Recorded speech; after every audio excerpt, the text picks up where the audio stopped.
আসসালামু আলাইকুম। ইংরেজিতে একটি কথা আছে, the right eyes will know your worth. আসুন আমি একটি বাংলা গল্প বলি।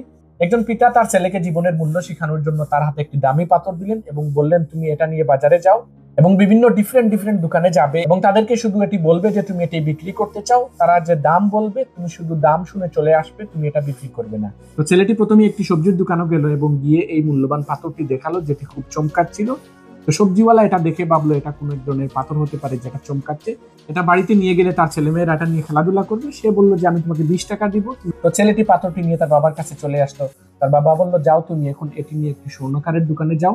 তো ছেলেটি যখন স্বর্ণকারের দোকানে গেল, স্বর্ণকার সেটাকে ভালো করে দেখলো, দেখে বললো এটা আসলে একটি মূল্যবান পাথর, তো আমি তোমাকে এটার জন্য 50,000 টাকা দিব। তখন ছেলেটি তার বাবার কাছে চলে আসলো। এবার বাবা তার ছেলেকে একজন রত্ন বিশেষজ্ঞের কাছে পাঠালেন। তো ছেলেটি যখন রত্ন বিশেষজ্ঞের কাছে এই পাথরটি নিয়ে গেল, রত্নাকর এটা দেখেই চমকে উঠলো এবং বলল, এটা অনেক দামি একটি জিনিস, এটা বিরল প্রজাতির একটি অ্যান্টিক্স, এটার দাম হবে কোটি টাকার উপরে। ছেলেটি যখন সে তার বাবাকে বলল যে ওই রত্ন বিশেষজ্ঞ বলেছেন এটার দাম কোটি টাকার উপরে, তখন বাবা হাসলেন এবং বললেন, আমাদের জীবনের মূল্য একই রকম।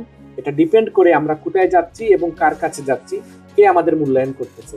যদি আমরা সঠিক জায়গায় যাই আমাদের মূল্য বাড়বে, যদি আমরা ভুল মানুষের কাছে যাই, ভুল জায়গায় যাই, তাহলে তারা আমাদেরকে চিনতে পারবে না, তাদের কাছে আমাদের দাম কমবে। এজন্য যার কাছে অথবা যে জায়গায় আপনার সঠিক মূল্যায়ন হচ্ছে না, আপনাকে সঠিকভাবে সম্মান দেওয়া হচ্ছে না, আপনি সেই জায়গাটা ত্যাগ করুন। সঠিক জায়গায় এবং সঠিক মানুষের কাছে গেলেই বুঝতে পারবেন আপনি কতটি মূল্যবান, আপনার কত দাম রয়েছে। Thanks for watching. See you in the next video.